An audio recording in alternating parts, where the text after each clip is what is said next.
Hujan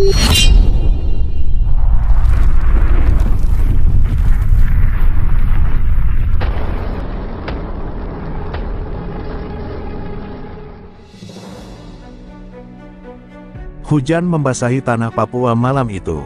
Kabut tebal merayap perlahan, menelan hutan yang sunyi. Di balik dedaunan rimbun, sepasang mata tajam menatap ke depan tanpa berkedip. Kapten Jaka, pemimpin pasukan elit hantu rimba, menahan napasnya sejenak, memastikan bahwa musuh yang mereka incar belum menyadari kehadiran mereka. Di kejauhan, samar-samar terdengar suara tawa kasar dari sekelompok pria bersenjata, kelompok separatis yang telah meresahkan desa-desa sekitar. Mereka berpesta di sekitar api unggun, merayakan kemenangan kecil setelah menjara persediaan dari pos militer. Mereka tidak tahu bahwa malam ini adalah malam terakhir mereka bisa tertawa. Sinyal dari Kapten Jaka datang dalam bentuk gerakan tangan singkat. 6 pria lain di sekelilingnya bergerak tanpa suara, seperti bayangan yang berkelindan di antara pepohonan. Hantu rimba bukan sekadar nama, mereka adalah legenda yang menghantui musuh-musuh negara. Tidak ada yang melihat mereka datang, tidak ada yang mendengar langkah kaki mereka di tanah yang basah. Lalu, tiba-tiba, penerangan padam. Api unggun yang tadi menyala-nyala mendadak redup seperti ditiup angin gaib. Salah satu separatis berdiri dengan gugup, meraih senapannya. Ada yang aneh, bisiknya. Namun, sebelum ia sempat berteriak, sesuatu melesat dari kegelapan, pisau berkilat menghunjam lehernya. Darah mengucur deras, tubuhnya terhuyung, lalu jatuh tanpa suara. Yang lain terkejut, tetapi terlambat menyadari bahwa mereka sedang diburu.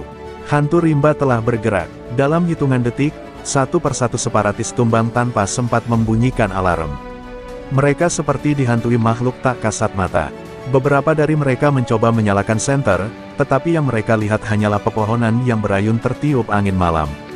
Tidak ada yang terlihat, hanya keheningan yang mematikan. Namun, satu orang berhasil berlari ke dalam pondok kayu yang menjadi markas mereka. Dengan tangan gemetar, ia meraih radio dan berusaha menghubungi pos utama mereka. Hantu rimba, mereka datang. Suaranya pecah oleh ketakutan, namun sebelum ia sempat mengucapkan lebih banyak kata, sesuatu menempel di lehernya, tangan kekar Kapten Jaka. Dengan satu gerakan cepat, pria itu dibanting ke tanah. "Jangan buat suara," bisik Jaka dingin. Tatapannya tajam seperti mata elang. Separatis itu hanya bisa merintih ketakutan sebelum akhirnya kesadarannya menghilang di bawah tekanan pukulan keras ke tengkuknya. Dalam waktu kurang dari 5 menit, seluruh kamp telah dilumpuhkan. Tidak ada suara tembakan, tidak ada ledakan. Hanya mayat yang berserakan, dan sebagian yang tersisa diikat seperti ternak yang siap dikirim untuk diadili. Hantu rimba bergerak seperti angin, menyapu bersih ancaman tanpa meninggalkan jejak. Para separatis yang masih hidup menatap mereka dengan ketakutan, mata mereka dipenuhi teror. Salah satu dari mereka, dengan suara bergetar, berbisik, "Kalian, bukan manusia." Kapten Jaka tidak menjawab. Baginya, misi ini hanyalah bagian kecil dari tugas yang lebih besar. Tanpa berkata banyak, ia memberi aba-aba pada timnya untuk mundur. Saat fajar mulai menyingsing, kamp itu telah sepi. Yang tersisa hanyalah mayat dan ketakutan yang tertinggal di hati mereka yang selamat.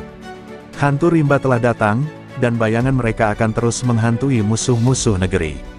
Sementara bayangan hantu rimba masih menghantui hutan Papua, jauh di utara, ketegangan mulai meningkat di perbatasan Kalimantan.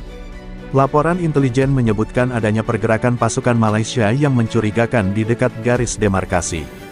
Mereka bergerak dalam kelompok kecil, menyusup ke wilayah Indonesia dengan dalih patroli rutin, tetapi Kapten Jaka dan timnya tahu lebih baik.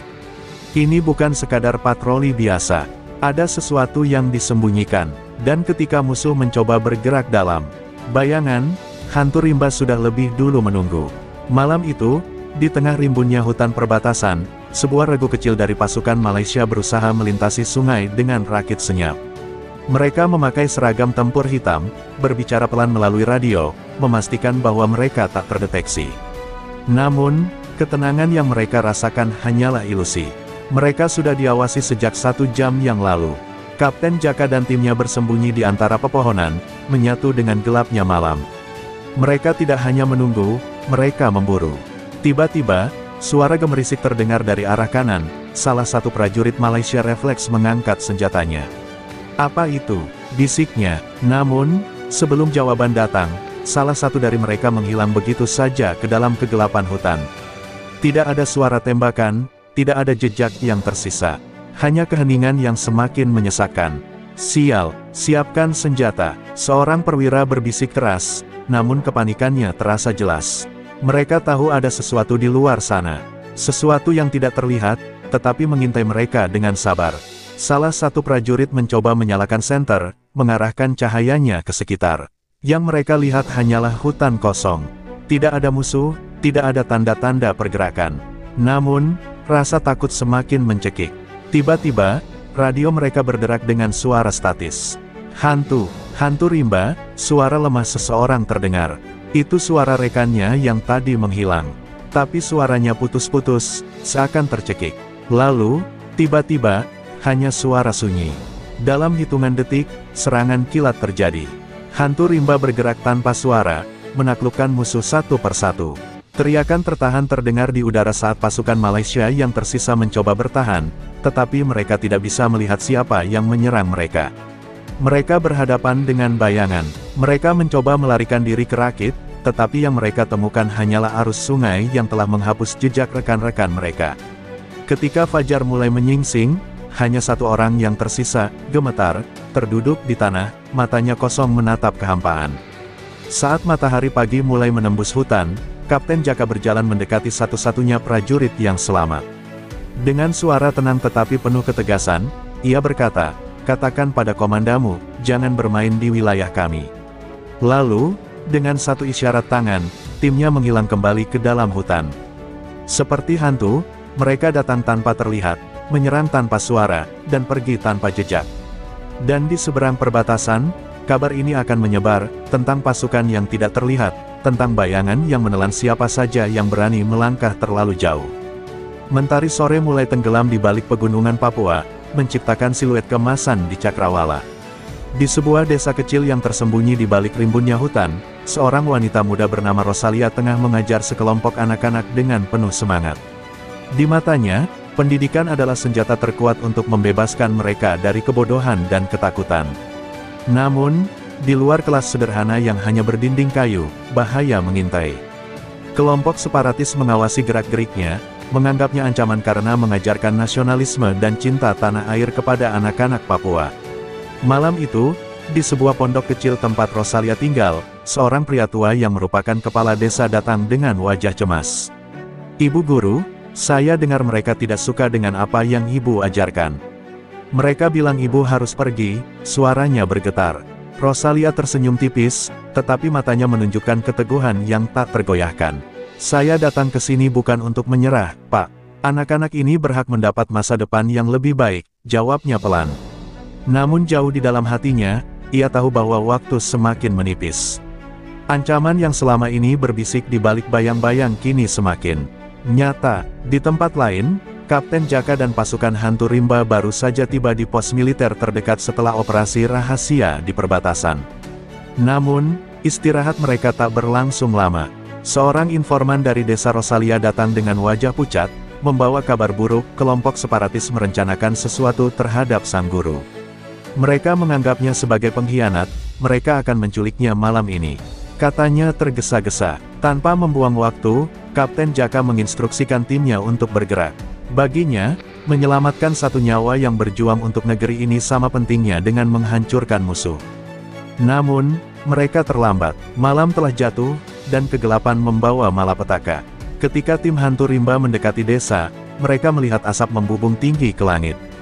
Pondok tempat Rosalia mengajar telah dibakar. Anak-anak dan warga desa menangis, sementara beberapa pria bersenjata telah pergi membawa Rosalia sebagai tawanan. Kapten Jaka mengepalkan tangannya, rahangnya mengeras. "Kita tidak bisa membiarkan ini," suaranya bergetar menahan amarah. Mereka bergerak cepat, menyusup ke dalam hutan mengikuti jejak para penculik. Di dalam persembunyian kelompok separatis, Rosalia diikat di sebuah tiang, wajahnya berlumuran darah setelah mendapat pukulan keras. Seorang pria bertubuh besar, pemimpin kelompok itu, menatapnya dengan tatapan penuh kebencian. "Kau pikir bisa mencuci otak anak-anak kami dengan nasionalisme Indonesia? Kau sudah terlalu jauh, Ibu Guru," katanya dengan nada dingin.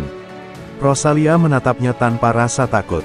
Kalian bisa membunuh saya, tapi kalian tidak bisa membunuh harapan mereka. Suaranya lemah, tetapi penuh keyakinan.